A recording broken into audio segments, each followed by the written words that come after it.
अस्सलाम वालेकुम। जहाज़ेब अब्बासी एक नए यूट्यूब प्रोग्राम के साथ हाजिर है। पार्लियामेंट की कानून साजी के ऊपर एक मरतबा फिर बात करेंगे। दो कवानीन जो हाल ही में पास हुए, एक कानून है सहाफ़ियों के तहफ़्फ़ुज़ के हवाले से, जिसका क्रेडिट पाकिस्तान पीपल्स पार्टी ले रही है, लेकिन ये कानून है क्या, इस पर डिस्कशन करेंगे। और दूसरा एक लेजिस्लेशन हुई है कैंसर के हवाले से, इस पे क्या कहा गया है। इन दोनों मौज़ूआत के ऊपर बात करने के लिए हमने वकास अहमद को और आमना को दावत दी है। तफसीलात में जाने से पहले एक आपसे रिक्वेस्ट ज़रूर होगी कि चैनल को सब्सक्राइब करें ताकि नई आने वाली वीडियो या अपडेट आपको बर वक्त मिल सके। डिस्कशन वकास आपसे शुरू करते हैं। सहाफ़ियों के तहफ़्फ़ुज़ के हवाले से पाकिस्तान पीपल्स पार्टी की जानिब से एक बिल मुतारिफ़ करवाया गया, आपको इस बिल पे क्या मसला है जी? देखें भाई साहब, एक इंतहाई तफसीली बिल है। ये बिल पहला बिल नहीं है, बल्कि इस बिल में पाकिस्तान पीपल्स पार्टी की जानिब से जो तरमीम लेकर आए हैं और 2021 में पाकिस्तान तहरीक इंसाफ की हुकूमत में जर्नलिस्ट प्रोटेक्शन जो बिल है 2021 में जो ना सिर्फ लाया गया था बल्कि वो एक्ट ऑफ पार्लियामेंट में बन गया था। पीपल्स पार्टी की जानिब से जो वो गुज़श्ता रोज़ जो है ये बिल लेकर आए और उसे सेनेट से जो मंजूर कर लिया गया है और अब वो कौमी असम्बली में जाएगा और कौमी असम्बली से मंजूरी के बाद ये एक्ट ऑफ पार्लियामेंट बन जाएगा। बुनियादी तौर के ऊपर ये 8 शिके हैं और इसके सब क्लॉजेज मिला के तकरीबन ये जो बिल जो ड्राफ्ट किया गया है ये तकरीबन 30 शिकों के ऊपर जो मुश्तमिल है। अच्छा, मैं आपको यहाँ पे रोक रहा हूँ। एक तो सादा सी बात जो मुझे इस लॉ को पढ़ के समझ आई है, जो यूट्यूबर हजरात हैं, हम यूट्यूबर्स को, हम अभी प्रोग्राम रिकॉर्ड हो रहा है, ये भी यूट्यूब पे ही हो रहा है, तो यूट्यूबर्स को जर्नलिस्ट की कैटेगरी में नहीं डाला, निकाल दिया। ये तो मुझे क्लियर कट मैंने पढ़ा है, इसमें मुझे भी यही समझ आई। बिल्कुल, मैं ठीक समझा हूँ? बिल्कुल। इसमें जानते साहब एक चीज़ ये है कि ना सिर्फ जो आज़ादी इजहार राय है उसको डिफाइन किया गया है इस लॉ में, बल्कि उसके साथ साथ जो जर्नलिस्ट की जो डेफिनेशन है, जो सहाफ़ी की जो डेफिनेशन है, वो भी इसमें बयान कर दी गई है। और उस डेफिनेशन के मुताबिक किसी भी अखबार मैं अगर आप मुझे माफ़ करें, मैं ना सिर्फ डेफिनेशन पढ़ लेता हूँ कि सहाफ़ी की डेफिनेशन इस लॉ में है क्या। Journalist means any person who is professionally और regularly engaged by newspapers, magazines, news websites or other news broadcast medium, whether online or offline, or any person with a substantial track record of freelancing for at least 3 years for any newspaper, magazine, news website और any other news broadcast media. ये जो freelancing की definition है कि 3 साल तक उसका experience होना चाहिए, क्या ये भी आता है उसमें जर्नलिस्ट की डेफिनेशन में आएगा या नहीं आएगा? जी बिल्कुल, ये जर्नलिस्ट की डेफिनेशन में आएगा और इस तरह आएगा कि अगर आप किसी इदारे के साथ जो वो काम नहीं कर रहे और आप किसी इदारे के मुलाजिम नहीं हैं, तो कई ऐसे जो वो सहाफ़ी मौजूद हैं जो फ्रीलांस जो वो काम करते हैं मुख्तलिफ सतहों के ऊपर, तो उसके लिए भी उन्होंने 3 साल का जो वो रखा गया है कि ये एक्ट तजर्बा होना चाहिए। ये एक्ट उस सहाफ़ी के ऊपर एप्लीकेबल होगा कि जो 3 साल तक का अगर वो फ्रीलांस काम कर रहे हैं तो होगा। वैसे तो आप जो वो जब किसी सहाफ़ती इदारे के साथ मुंसलिक हैं तो उसके ऊपर तो लॉ इम्प्लीमेंट होना भी है। तो ये जो सबसे पहले, इसके साथ आज़ादी इजहार राय की जो डेफिनेशन है वो भी इसमें बयान की गई है कि आज़ादी इजहार राय की डेफिनेशन में ये कहा गया है कि किसी भी सतह के ऊपर जो कोई भी शख्स है वो अपनी मालूमात फ्री फेयर तरीके के साथ जो वो बिजावरी जो वो लाने का जो वो पाबंद होगा, बोनाफाइड इंटेंट, कि उसमें किसी भी किस्म की जो वो उनको रुकावट जो पेश नहीं आएगी।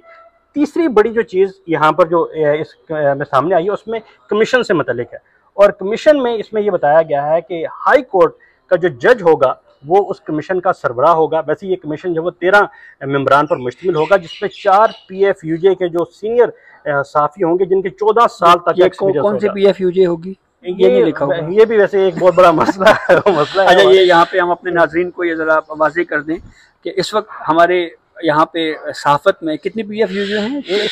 3-4 PFUJs हैं। ये भी एक मसला बहरहाल ये बहुत बड़ा। आगे तो ये तकरीबन 13-14 मेंबरान के ऊपर मुश्तमिल होगी। लाहौर कोई भी हाई कोर्ट का जो जज होगा वो उसका जो सरबराह होगा कमीशन का। 3 साल के लिए जो मेंबरान होंगे उनकी तकर्री की जाएगी, उसको हटाने का तरीकाकार भी इसके अंदर मौजूद है। इसके साथ साथ जो सहाफ़ियों से मुतल्लिक जो चीज़ें बीच में शामिल की गई हैं,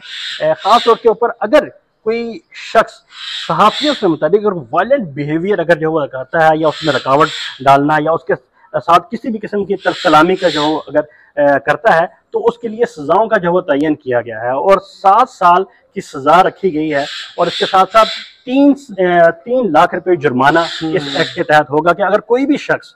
अगर सहाफ़ियों के साथ जो वो वायलेंट बिहेवियर रखता है किसी भी सहाफ़ी के साथ, तो उसको 7 साल कैद और 3 लाख रुपए जुर्माना जो वो उसे अदा करना पड़ेगा। दूसरा बड़ा जो अहम इसमें मामला था वो सोर्सेज का था, क्योंकि आमतौर के ऊपर यहाँ पर राइट टू इंफॉर्मेशन एक्ट तो पाकिस्तान में मंजूर हो चुका है, लेकिन सहाफ़ियों को इंफॉर्मेशन तक जो रसाई है, मालूमात तक रसाई, वो जो है वो मुमकिन आज तक नहीं बनाई जा सकी, जिसकी वजह से जो सहाफ़ी हैं वो ज़्यादातर ज़राए सोर्सेज जो वो अपने कोड नहीं करते और ज़राए के ज़रिए जो खबरें होती हैं वो नेशनल मीडिया के ऊपर जो चलाई जाती हैं। तो ये भी चीज़ सामने आई थी कि जो सोर्सेज हैं उनको सामने जो वो मंजर आम पर लाया जाए, और इस हवाले से भी इस कानून में ये चीज़ रखी गई है कि कोई भी शख्स किसी भी सहाफ़ी को वो ज़राए से दी गई खबर को जो वो इंडोर्स सामने लाने का जो ज़बरदस्ती नहीं कर सकता, और नहीं प्रेशराइज जो कोई भी शख्स, इदारे का जिक्र तो नहीं, इदारे का जिक्र नहीं है, शख्स का है। अच्छा। उसके ऊपर जो प्रेशर जो है नहीं डाला जा सकता, और अगर जो वो प्रेशर डालता है तो उसको 3 साल जो वो कैद की सजा होगी,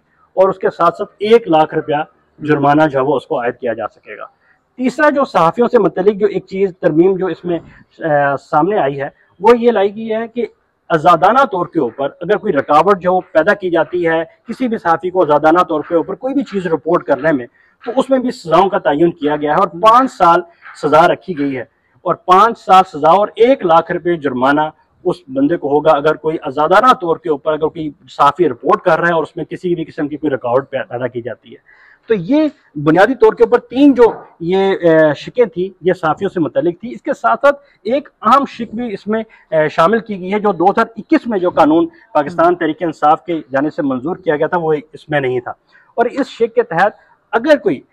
खुफिया एजेंसीज अगर जो इसमें इन्वॉल्व होती है, पहले कमीशन के ऊपर बात कर देंगे कमीशन की पावर्स क्या होंगी। कि कमीशन की पावर्स इसमें ये दी गई हैं कि कमीशन किसी भी सहाफ़ी के खिलाफ अगर कोई मामला आता है तो उसकी न सिर्फ जानी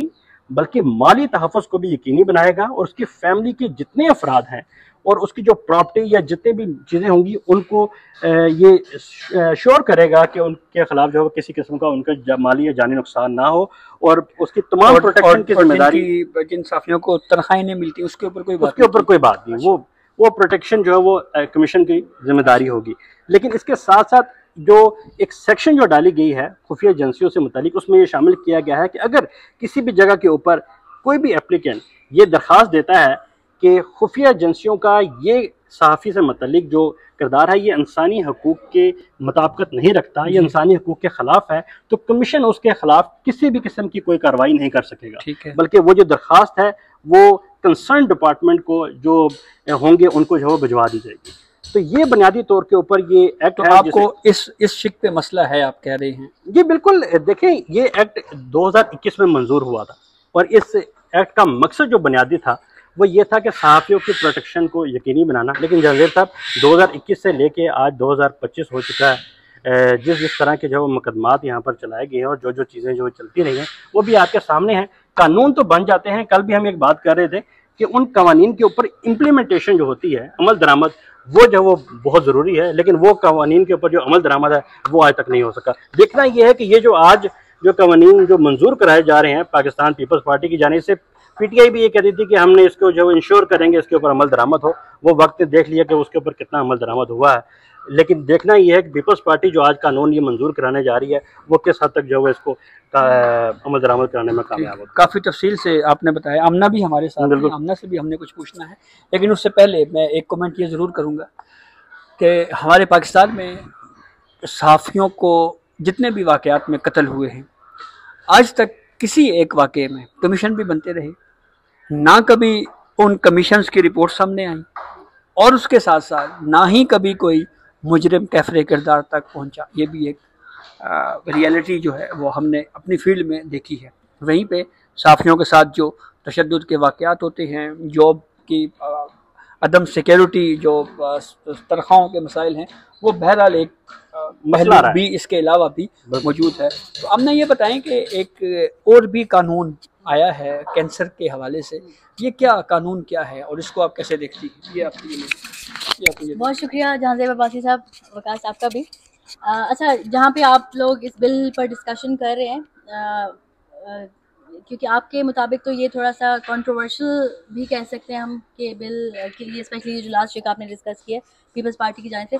तो उसी पीपल्स पार्टी ने एक और बिल भी इंट्रोड्यूस करवाया। आपने स्टार्ट में बोला कि ये पास हो गया, ये अभी पास नहीं हुआ, अभी जस्ट इंट्रोड्यूस हुआ है सेनेट में कैंसर के पेशेंट्स के हवाले से करवाया गया है अभी। यस। तो इस बिल के तहत ये बेसिकली इसका नाम है national institute of health act 2024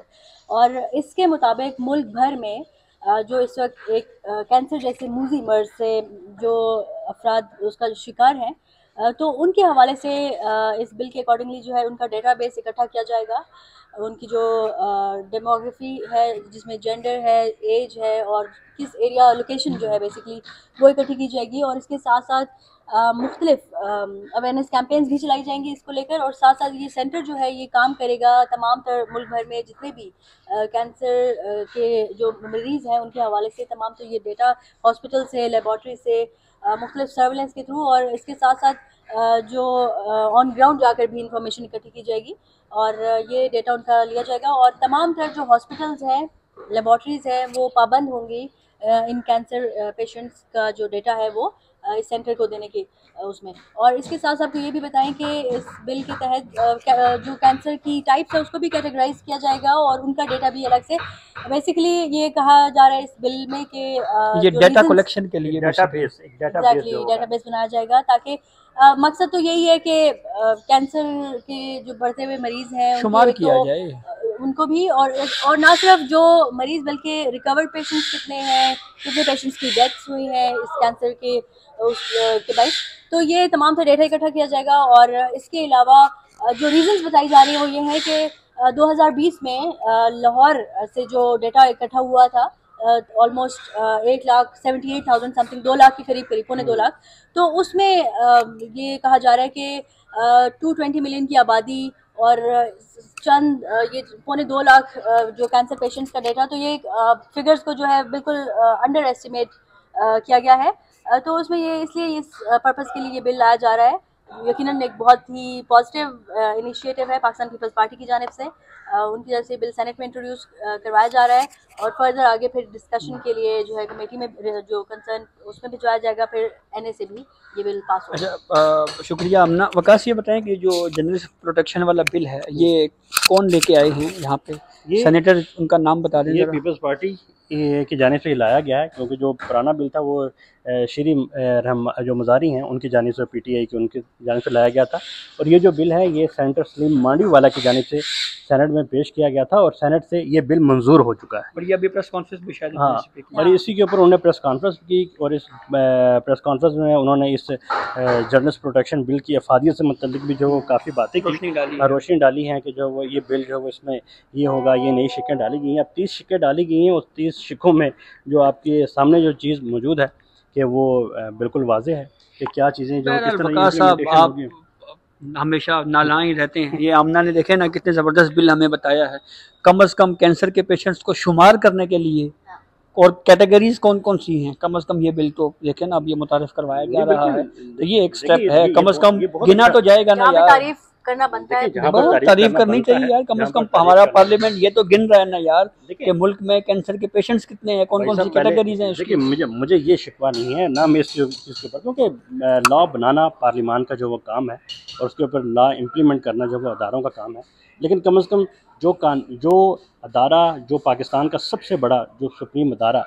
वो जो लॉ बना रहा है उसने 4 साल पहले एक कानून, आप कह रहे हैं कि 4 साल पहले एक कानून बनाया है, तो कम से कम उसकी इम्प्लीमेंटेशन रिपोर्ट ही मांग लेते कि आपने 4 साल पहले हमने कानून बनाया था, उसके कानून के बिजनेस में है। हाँ बिल्कुल ये है कि आप जो पार्लियामान इस चीज़ के हवाले से तमाम अदारे जो है जवाबदेह हैं और वो वक्तन फ़वक्तन अपनी रिपोर्ट भी जो वो पेश करते हैं। इस कानून के तहत इस कमीशन को ये कहा गया है कि उसने वक्तन फ़वक्तन अपनी जो रिपोर्ट है वो पेश करनी है और इसका ना सिर्फ जो बजट रखा जाएगा बल्कि इसकी ऑडिट रिपोर्ट भी बनेगी और वो ऑडिट रिपोर्ट मजलिस शूरा पार्लियामेंट के अंदर यहाँ पर पेश की जाएगी। तो ज़ाहिर सी बात है, लेकिन साथ ही साथ जहाँ पर इस चीज़ को बाउंड किया जा रहा है वहाँ पर जो पिछले 4 साल पहले जो कानून बनाया था उसकी इम्प्लीमेंटेशन रिपोर्ट भी जो वो मंगवानी चाहिए थी ताकि पता चल जाता कि जो कानून पहले मंजूर हुआ है उसके ऊपर किस हद तक इम्प्लीमेंट। चलिए बहुत शुक्रिया जी वकास आपका, हमना आपका, ये तफसीलात थी जो हमने आपसे शेयर की, अपने फीडबैक से ज़रूर अदा कीजिएगा जी। इजाज़त दीजिए, अल्लाह हाफ़िज़।